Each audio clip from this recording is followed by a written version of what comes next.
capítulo 6, vamos discutir um pouquinho sobre a palavra de Deus. E eu gostaria de falar sobre um assunto, irmãos, que para muitos ele é muito básico, e eu quero que seja mesmo. Nós vamos falar sobre alguns assuntos aqui que a gente aprende na escola dominical, desde quando a gente é criança, né? Para quem está na igreja desde criança, ou para você que aceitou a Jesus, é aquele começo, sabe? Aquele início ali, são muitas questões que a gente descobre sobre a questão do pecado, sobre a questão da disposição em Deus. E eu entendo, amados, que nós estamos vivendo um tempo muito específico. Eu não sei se você entende dessa forma, mas nós estamos virando um ciclo. Eu estou falando de começo, né, porque o começo do ano, é a primeira vez que eu estou ministrando aqui no domingo, tá? Então a gente já está em fevereiro, mas nós estamos começando um ciclo novo, tanto um ano, mas também uma década. É um ciclo que está girando na nossa vida. E não tem uma forma melhor da gente lidar com isso do que revendo aquilo que no ciclo passado não deu certo. A melhor forma de você melhorar, de você incrementar aquilo que Deus tem para fazer nessa nova fase, nesse novo período da sua vida, é olhar para aquilo que já aconteceu e corrigir situações, equívocos, pecados, problemas que aconteceram ali, para que você possa melhorar cada vez mais isso. E nós estamos começando não apenas um ano novo, mas nós estamos começando uma década nova. E é muito importante que a gente entenda, irmãos, que nós precisamos alinhar. E quem sabe, a coisa mais importante e a primeira coisa que nós devemos fazer no início de algo que Deus queira fazer na nossa vida, é nos arrepender. É trazer o arrependimento à tona diante daquilo que nós erramos, daquilo que muitas vezes nós não estamos conseguindo vencer. E esse texto de Romanos 6 fala de uma forma muito clara sobre como eu e você precisamos lidar com o pecado e com a vida após o encontro com Jesus. O título que eu coloquei para a ministração é: Eu preciso morrer para viver. Fala isso para a pessoa do seu lado. Fala, morrer para viver. Você vai entender conforme nós lermos e conforme nós formos explanando aqui. E eu gostaria, querido, que você abrisse teu coração. Eu acredito que muitas das coisas que estarei falando aqui são duras de ouvir. São coisas que são, de certa forma, para pessoas que estão conhecendo a Cristo, mas eu entendo a importância de hoje se falar algumas coisas como essas, porque a igreja está saindo desse caminho. Porque muitas pessoas não estão entendendo esse alinhamento, ou eles entenderam durante um tempo, mas eles estão gradativamente se desviando dessa trilha, e nós precisamos voltar urgentemente. Romanos 6,1 fala assim: Que diremos, pois? Permaneceremos no pecado para que seja a graça mais abundante? De modo nenhum. Como viveremos ainda no pecado, nós, os que para ele morremos?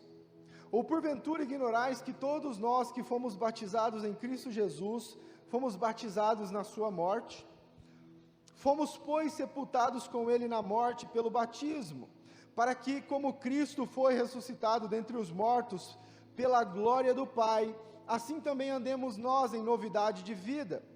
Porque se fomos unidos com Ele na semelhança da sua morte, certamente o seremos também na semelhança da sua ressurreição.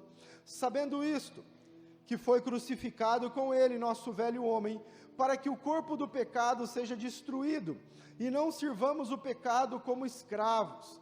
Porque quem morreu está justificado do pecado. Ora, se já morremos com Cristo, cremos que também com Ele viveremos.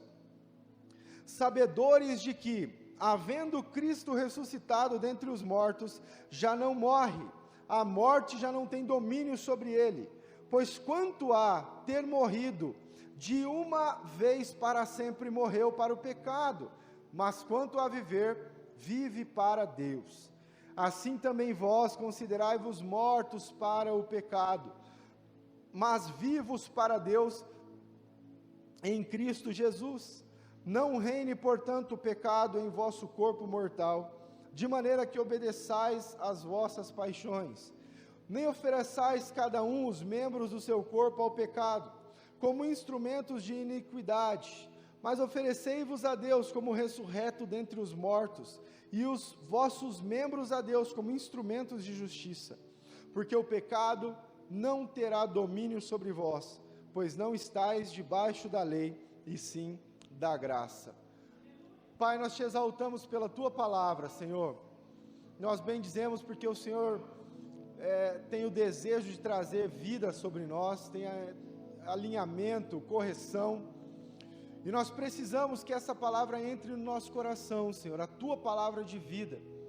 Então, Pai, que o Senhor possa vir até nós nessa hora, trazendo alinhamento, trazendo direção, corrigindo os nossos passos, para que nós sejamos cada vez mais uma igreja influente e poderosa, que transforme a realidade dos lugares onde nós estamos.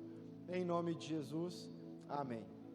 Esse texto de Romanos, irmãos, é uma carta contra o pecado. O Senhor Jesus, através de Paulo, está nos dando uma característica importante. Ele está, na verdade, complementando aquilo que ele já estava escrevendo. A gente sabe que uma carta é uma continuidade.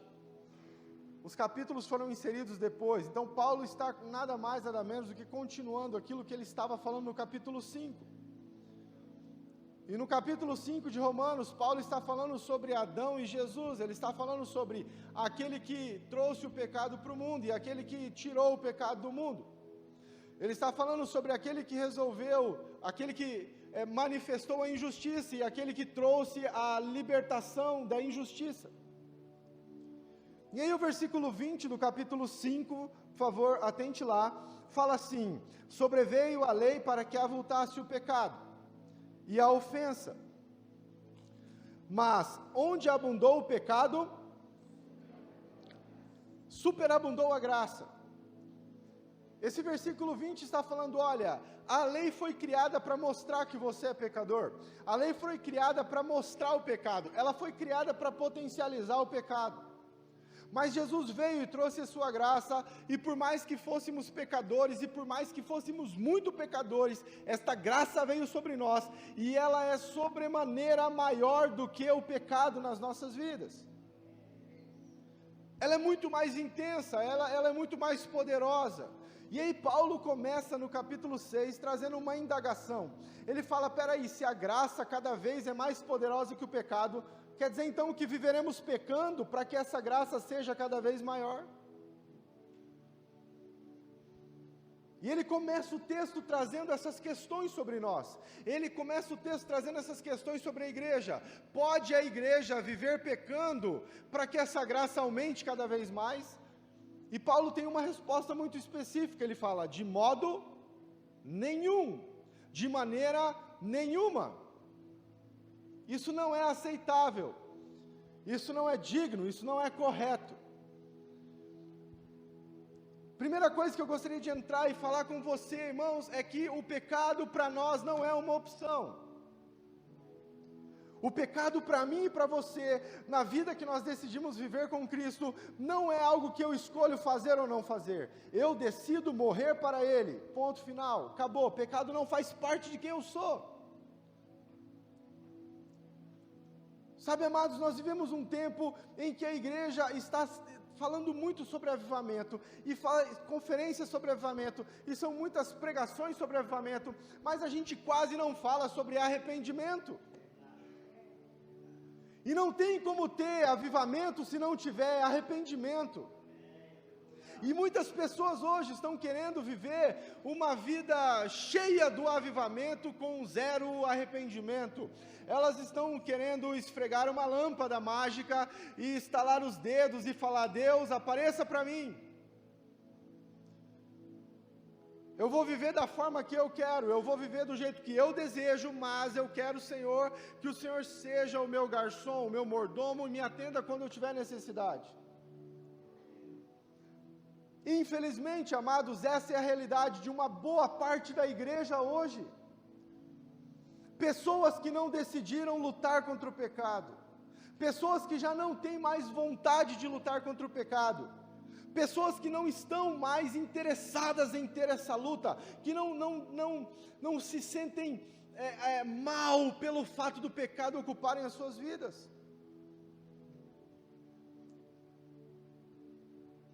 E nós muitas vezes, irmãos, estamos vivendo de maneira incoerente. Nós estamos achando que agradamos a Deus, vivendo do nosso jeito, sendo que essa vida de pecado está destruindo cada vez mais quem nós somos. Eu lembrei de um texto aqui, abre comigo, por favor. Provérbios 30.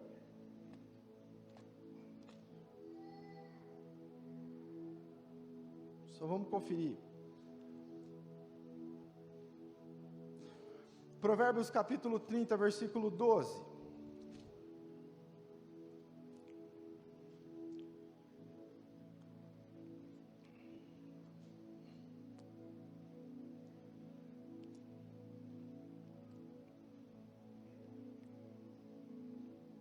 Olha o que esse texto está falando, irmãos, é esse mesmo. Ele fala assim, há daqueles que são puros aos seus próprios olhos e que jamais foram lavados da sua. Essa é a realidade de muitas pessoas. Nós vemos um contexto hoje de igreja em que as pessoas querem viver diante do pecado e querem viver diante de Deus ao mesmo tempo. Elas querem usufruir das coisas que o pecado proporciona e elas querem usufruir das coisas que Deus proporciona. E sabe, irmãos, muitos de nós não estamos conseguindo entender realmente o que é pecado. A gente tenta até mudar um pouquinho o conceito do que pecado é. Então, ao invés da gente dizer, eu tenho um pecado sexual, a gente fala, eu tenho um problema sexual. Você está entendendo onde eu quero chegar, irmão? A minha intenção aqui não é te ofender com tudo que eu vou falar, é te alinhar. Porque essa é a realidade, e a gente está tentando muitas vezes, irmãos, justificar uma vida de erros através da Bíblia. Muitas pessoas hoje, para poder viver diante do pecado, elas estão procurando contextos bíblicos, elas estão caçando alguma forma de justificar aquilo que fazem. Você quer um exemplo? Guarde isso com muita graça no teu coração, mas a Bíblia fala, Deus odeia o divórcio. Mas o que tem de gente hoje procurando uma justificativa na Bíblia para divorciar é algo incrível. Eu não sei se você está conseguindo entender ou se eu estou conseguindo levar você a esse lugar, mas irmãos, hoje nós estamos aceitando vivermos uma vida diante do pecado, querendo agradar a Deus. A gente se esqueceu do que o pecado faz na nossa vida.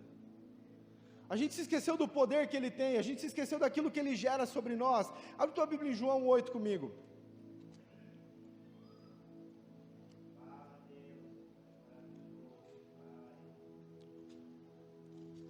João capítulo 8, versículo 34.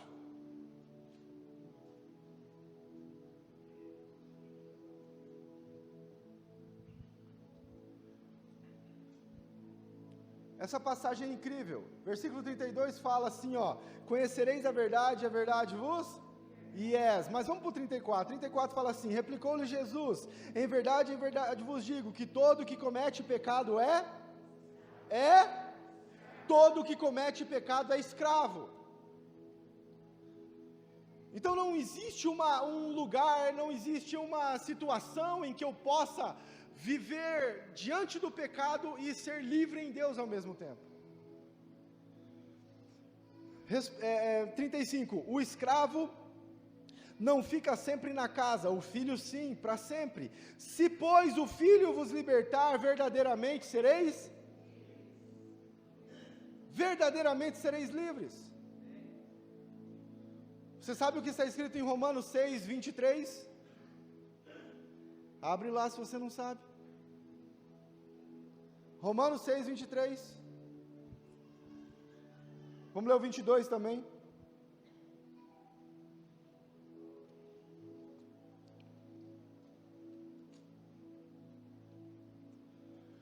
Agora, porém, libertos do pecado, transformados em servos de Deus, tende o vosso fruto para a santificação e por fim a vida eterna, porque o salário do pecado é a morte.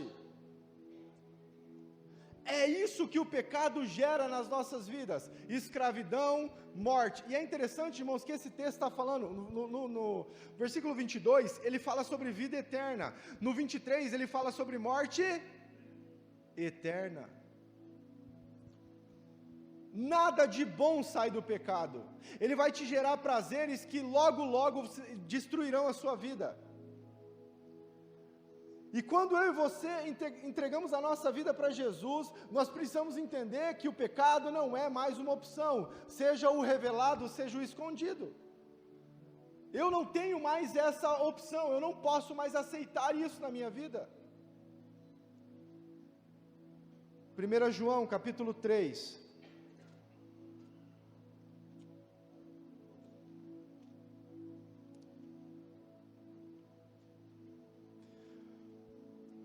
Versículo 5.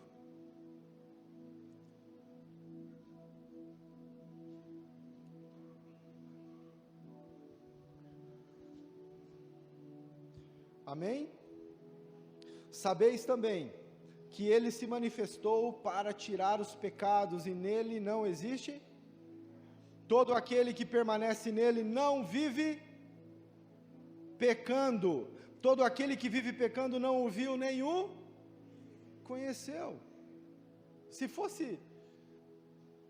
fosse bom viver no pecado, irmãos, a palavra não nos diria isso. Vamos continuar a leitura? Vamos apertar um pouquinho mais? Prepara o lombo aí. Filhinhos, não vos deixei enganar, versículo 7, por ninguém. Aquele que pratica a justiça é justo, assim como ele é. Versículo 8, aquele que pratica o pecado procede do... Aquele que pratica o pecado procede do... Hoje em dia é difícil falar de diabo na igreja, né, irmãos? Não, tem que ter pregação de motivação. Falar de diabo não é bom, não. A gente está esquecendo desses valores e desses princípios, irmãos. Aquele que pratica pecado procede do... Quem está falando isso? Jesus através da sua palavra. Vamos continuar? Porque o diabo vive pecando desde o princípio. Para isso se manifestou o Filho de Deus, para destruir as obras do diabo. Todo aquele que é nascido de Deus não vive na prática do pecado, pois o que permanece nele é divina semente. Ora, esse não pode viver pecando, porque é nascido de Deus. Presta atenção no versículo 10. Nisso são manifestos os filhos de Deus e os filhos do diabo. Todo aquele que não pratica justiça não procede de Deus, nem aquele que não ama o seu. Todo que vive pecando, irmãos, procede da onde? É difícil ouvir isso, não é não? É ou não é? Mas é a verdade. E sabe o que está acontecendo hoje em dia, irmãos? Nós estamos querendo tampar os nossos ouvidos para ouvir essas coisas. A gente já não tem mais essa disposição de romper contra o pecado como Deus deseja. E a gente acha que a gente pode viver dessa forma. Eu preciso entender que pecado não é uma opção para mim. Você precisa entender que o pecado não é uma opção. Não importa o grau que você esteja dentro da igreja, não importa o cargo que você ocupa. Isso é desejo de Deus para a sua vida. Continua 1 João capítulo 5. Versículo 18.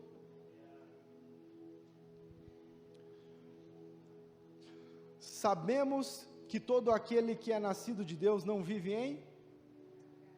Antes, aquele que nasceu de Deus o guarda, e o maligno não lhe toca. Eu e você precisamos colocar isso nos nossos corações, irmãos. Todos os dias pela manhã a gente precisa acordar. E a gente precisa pensar em viver uma vida cada vez mais santa. Cada vez mais santa. Lutando contra o pecado. E ele está à porta. O pecado vai te tentar a todo momento, irmãos. Na sua mente, nas suas ações, naquilo que você faz, naquilo que você olha, e em todo o tempo Ele vai querer tirar você da presença de Deus. Essa luta é uma luta constante. Essa luta não é uma luta que um dia você vence, não é uma batalha que um dia vai acabar. Todos os dias eu e você precisamos vigiar, para que nós não vivamos uma vida no pecado. Isso faz parte da conduta cristã. Isso faz parte de uma vida de transformação diante das pessoas. Sabe, eu falo novamente para você, amado, eu não estou aqui para acusar você de nada, pelo contrário, eu quero que você entenda que você pode muito mais, quando você desejar não viver mais diante do pecado. E aí entra o segundo aspecto, o segundo ponto que eu quero falar, eu preciso morrer para viver, a morte é uma decisão minha. Jesus decidiu morrer por mim na cruz, Ele quis. Ele pensou em mim e você, quando Ele decidiu ocupar aquele lugar na cruz, Ele pensou em mim e você. E sabe, amados, diante do pecado, eu e você precisamos pensar nele, para que a gente tenha a mesma atitude. A gente precisa entender que Jesus morreu pelos meus pecados, para que eu pudesse morrer para o pecado. Essa tem que ser a minha vida, essa tem que ser a sua vida, irmãos. Uma decisão. Esse texto de Romanos, volta lá para Romanos 6, ele fala muito sobre isso. Versículo 5 fala, porque se fomos unidos com Ele na presença da sua morte, certamente o seremos também na semelhança da sua ressurreição. Fomos unidos com Ele na sua morte. Versículo 6, sabendo isso, que foi crucificado com Ele o nosso velho, o que está escrito aí, amado? Me responde. O nosso velho, você lembra onde está escrito sobre velho homem, sobre nova criatura? 2 Coríntios capítulo 5, versículo 17, o que está escrito lá? Você lembra? O que está escrito lá, amado? Abre lá e lê.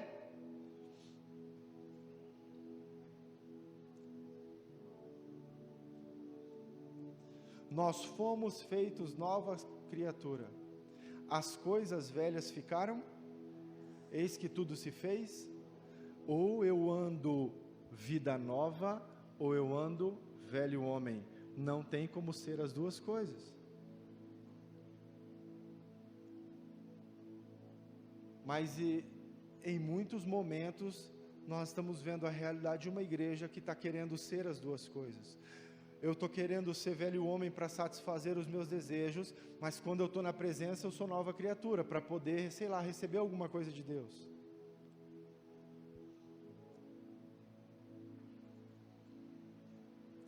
O versículo 10 fala, pois quanto a ter morrido, de uma vez para sempre morreu para o pecado, mas quanto a viver, vive para... Decidi morrer para o pecado, quanto a viver eu vivo para Deus. É uma escolha que você faz. Eu preciso decidir isso. Versículo 11, assim também vos considerai mortos para o pecado.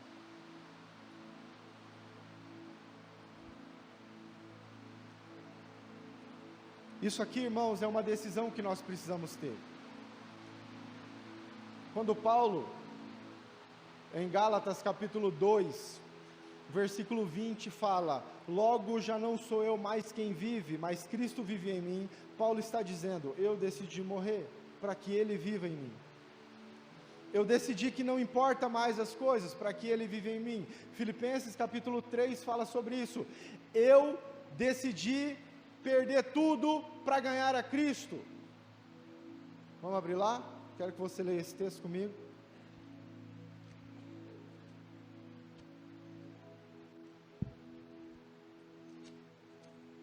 Filipenses 3:7.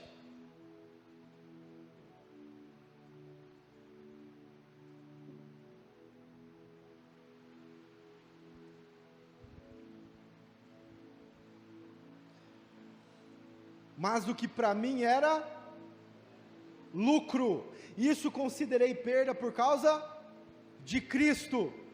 Sim, deveras considero tudo como perda, por causa da sublimidade do conhecimento de Cristo Jesus, meu Senhor, por amor do qual perdi todas as coisas, e as considero como lixo, para ganhar a Cristo, e ser achado nele, não tendo justiça própria, que procede de lei, senão a que é mediante a fé em Cristo, a justiça que procede de Deus, baseada na fé, para o conhecer, e o poder da sua ressurreição, e a comunhão dos seus sofrimentos, conformando-me com ele na sua morte, para de algum modo alcançar a ressurreição dentre os mortos. Eu decidi perder a minha vida para ele. Eu decidi que a minha vida não tem mais valor se não for rendido a ele. Eu decidi que eu não quero mais viver a vida, o ego, aquilo que eu desejo, mas aquilo que ele quer para mim. João capítulo 12.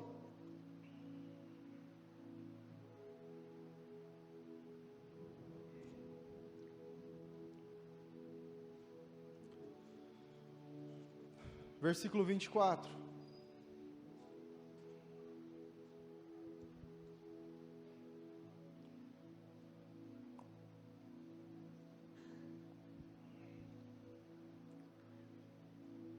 Em verdade vos digo, se o grão de trigo, caindo na terra, não morrer, fica ele só, mas se morrer, produz muito. Olha só o versículo seguinte: quem ama a sua vida, perdê-la, mas aquele que odeia a sua vida nesse mundo, preservá-la para a vida eterna. Se alguém me serve, siga-me, e onde eu estou, ali estará também o meu servo, e se alguém me servir, o Pai o honrará.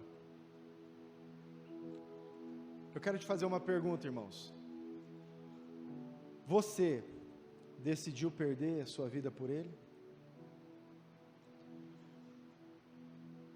Quando você resolveu deixar Jesus entrar na tua vida, você teve a melhor decisão que você pode ter na sua história, mas naquele dia você decidiu que realmente ele seria o seu Senhor, que realmente você lutaria.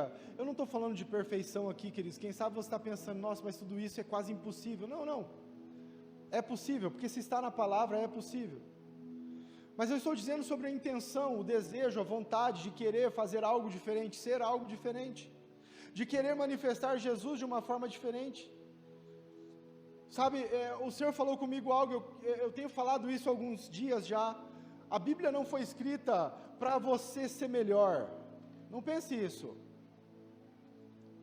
Não se reuniu esses textos, o Senhor não nos entregou esse livro para você ser uma pessoa melhor. A Bíblia foi escrita para você ser como Jesus. Não é para você ser quem você é melhor, é para você ser Ele, ponto. Só que muitas vezes a gente está querendo ser quem a gente é, tentando agradar Ele.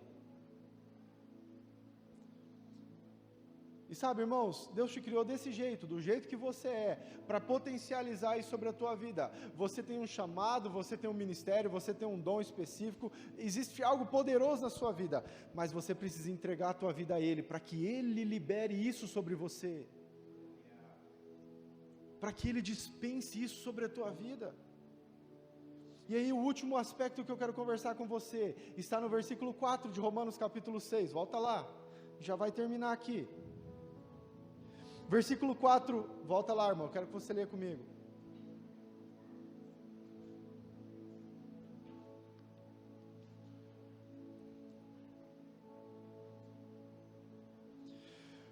Fala assim: fomos, pois, sepultados com Ele na morte pelo batismo. Querido, se você já se batizou, você já disse, eu decidi morrer. Pode ser que você ainda não esteja agindo assim, mas você já disse. Para que, como Cristo foi ressuscitado dentre os mortos pela glória do Pai, assim também andemos nós em novidade de vida. A expressão novidade de vida no contexto original é a expressão kainotes zoe. Essa expressão, irmãos, significa uma transformação poderosa do Espírito Santo sobre as nossas vidas, capaz de nos proporcionar sermos úteis. A palavra Zoé é vida em abundância. A abundância é quando você tem, tanto que os outros recebem daquilo que você tem. Então, esse versículo 4, no meio de tudo isso que ele está falando do pecado, ele está falando, olha, eu e você decidimos morrer para o pecado, para uma vida nova. E aí volto a relembrar você de 2 Coríntios capítulo 5, versículo 17. A velha natureza ficou para trás, kainotezoe, esse tempo novo na minha e na sua vida surgiu quando a gente deixou ele entrar nos nossos corações. E aqui, querido, eu e você precisamos entender que o pecado não faz parte desse tempo na nossa vida.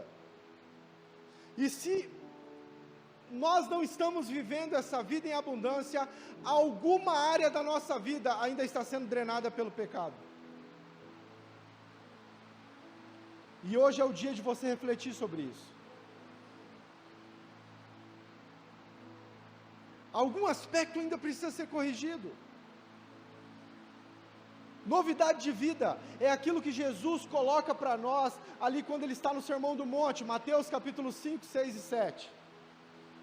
Ele está nos dando instruções sobre a teologia do reino, como o reino se manifesta, como o reino funciona. E ali, irmãos, ele está falando sobre como eu e você nos comportamos diante do reino. Então ele fala, olha, esquece tudo aquilo que a lei falou. Vou mostrar para vocês algo novo. Vocês precisam aprender a representar aquilo que eu sou. Então, se a partir de hoje, alguém roubar a tua capa, dá também a túnica, deixa levar. Esse é um princípio de valor estabelecido por Cristo, nova criatura. Eu e você temos uma nova mentalidade. Se alguém te roubar a capa, deixa levar também a... Se alguém roubar dinheiro de você hoje, você faz o quê? Escândalo, né? É ou não é, irmãos? Será que hoje a gente manifesta a nova vida nessa situação? Não, pastor, eu não posso sair perdendo. Só o fato de você não agir como Cristo, você já saiu perdendo. Você sabe quem é aquele que gera sobre a tua vida? É Deus. Se não fosse Deus abençoar o esforço do seu trabalho, você não seria nada. Se Ele não guardar a cidade, em vão vigia a sentinela. Não é você que faz, meu irmão. É Ele que proporciona sobre nós. Então, se Ele está falando que se alguém te roubar, pode deixar levar mais, Ele está falando o quê? Eu cuido de você. Isso é novidade de vida, irmãos, isso é você seguir um curso novo, uma realidade nova. Não estou falando que é fácil, mas é necessário. Eu decido, ou eu vivo diante do velho homem, ou eu vivo diante do novo homem. Ele tem para mim vida em abundância. Qual é a vida que eu estou desejando? A do pecado, de escravidão? Ou eu estou desejando a vida nova e livre que Ele trouxe para mim? Efésios 2, Ele nos deu vida enquanto estávamos mortos, nossos delitos e pecados. Ele manifestou o Zoe, Ele trouxe abundância sobre nós, mesmo a gente estando no pecado. Romanos fala isso, foi para a liberdade que Ele nos libertou. Irmão, você não nasceu para ser escravo do pecado, você nasceu para kainotezoe, vida nova, novidade constante de vida. Relacionamento com Deus. Mas infelizmente, muitas vezes nós estamos decidindo viver uma vida ambígua. A gente está querendo pecar e ser agradável a Deus ao mesmo tempo. E o pior disso tudo, não é que a gente tem que buscar essa perfeição no sentido de ser intacto. O pior disso tudo é que a gente não luta mais para não pecar. A gente está deixando que alguns pecados de estimação ocupem a nossa vida. É ou não é? Estou certo ou estou errado, irmãos? Alguns, graças a Deus, concordam comigo. Porque essa é a realidade. A gente mudou o nome de pecado para problema ou para erro, e aí a gente vive do jeito que a gente quer, né? Não, porque é só uma disfunção na minha vida, não é um pecado, né? Uma palavra bonita. Só que o que Deus quer de mim e de você é novidade de vida, vida nova, vida em abundância, algo estabelecido nele, proposital, proporcional, uma igreja que se manifesta no sobrenatural. O natural, querido, já foi com o velho homem. Esse é um tempo de novidade de vida. Mas eu queria que você entendesse que essa é a sua decisão. Morrer para viver é algo que você decide. É o que você deseja, é o que você quer. E sabe, eu vou dizer uma coisa para você, muitas pessoas têm uma dificuldade, concordo. Mas irmãos, uma grande quantidade da igreja, tenha graça no que eu vou te dizer, tá? Mas uma grande quantidade da igreja hoje não vence o pecado por sem vergonhice. Estou certo ou estou errado, amado? A pessoa não se esforça nada. Preguiça, ela não está nem aí, ela acha que não, deixa rolar. Lá no final eu dou uma engambelada em Deus lá, na hora que chegar, na hora do portal, da porta do céu lá, eu dou uma lorotinha em Deus, Ele vai deixar eu entrar. É igual a pessoa que dá tamanho para pecado, né? Não é tão grande assim meu pecado. Não, mas esse pecado só interfere em mim, não tem nada a ver com os outros. Pecado é ponto final, acabou, não tem maior ou menor. Pecou, procede do... Eita, difícil ouvir isso. O Senhor quer que eu e você andemos em novidade de vida. Eu fechei aqui, mas não era para fechar. Para a gente terminar de vez agora, vamos reler o versículo 4. Ele fala assim: fomos, pois, sepultados com Ele na morte pelo batismo, para que como Cristo, presta atenção nessa expressão, como Cristo foi ressuscitado dentre os mortos pela glória do Pai, assim também a gente ande em novidade de vida. O que fez com que Cristo fosse ressuscitado da cruz foi a manifestação da glória de Deus. Glória de Deus é uma manifestação poderosa visando um fim específico, tá? Entenda isso. Glória não é um negócio que aparece, brilha e vai embora para nada. Glória é algo específico, é uma atuação de Deus visando algo. E aqui ele está falando, assim como a glória se manifestou na crucificação e na ressurreição, a glória hoje se manifesta na minha e na sua. Eu e você podemos ver uma vida intencional e específica, novidade de vida, é através da manifestação da glória de Deus. É por isso que a palavra fala que toda a terra se encherá da glória de Deus, pessoas que sabem aquilo que precisam fazer, pessoas intencionais, pessoas que vivem em novidade de vida, pessoas que entenderam que aquilo que Jesus fala é a verdade, e lutam contra o pecado, decidiram morrer para si mesmo, pessoas que são como uma semente de trigo que caiu no solo e morreu para dar frutos.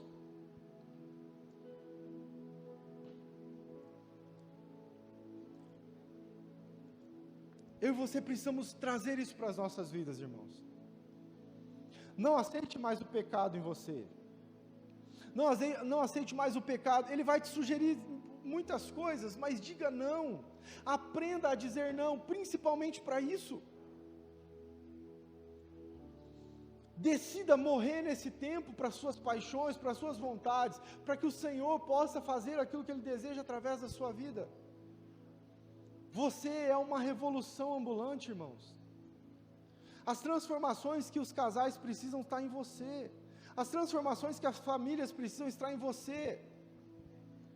É essa novidade de vida, é essa vida em abundância que vai ser gerada a cada dia. Quanto menos você se proporciona ao pecado, mais Deus proporciona sobre você aquilo que Ele vai realizar. Mas, querido, para isso você tem que dizer um basta. Essa decisão é sua. Não pense você que essa vida ambígua vai permitir com que você desfrute do que Deus quer para você. Fica de pé, eu gostaria muito de orar por você.